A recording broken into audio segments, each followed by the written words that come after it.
لو تاجر وباع بالتراب لربح به. هذا الصحابي عروة البارقي من بلاد بارق جنوب المملكة العربية السعودية رضي الله عنه وارضاه، أسلم وقدم للنبي عليه الصلاة والسلام، ومرت الأيام فأعطاه النبي عليه الصلاة والسلام دينار وقال روح اشتري لي أضحية.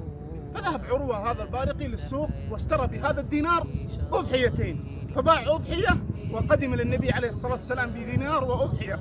فهنا تعجب من ذكائه النبي عليه الصلاة والسلام، فما كان من النبي إلا أن تبسم ورفع يده إلى السماء وقال اللهم بارك لعروة. ففعلا أصابته دعوة الصادق المصدوق الذي لا ينطق عن الهوى. بعد الفتوحات الإسلامية استوطن عروة البارقي الكوفة، فروى عنه الإمام أحمد أن عروة هذا كان يذهب للصباح في سوق الكوفة وما ينتهي الصباح إلا معه 40,000 دينار ربح. الله أكبر. وكان عروة هذا رضي الله عنه وارضاه محنك وفائق الذكاء، كمان فوق ذلك أصابته دعوة النبي عليه الصلاة والسلام. فأسأل الله أن يجعلنا وإياكم مباركين لما كنا ويلحقنا بالصالحين ويجعل لنا لسان صدق في الآخرين. قولوا آمين. وأخيرا أحبكم في الله وصلوا على رسول الله. والبوارق ترى أصحاب تجارة قادات ما شاء الله مختصين في العسل.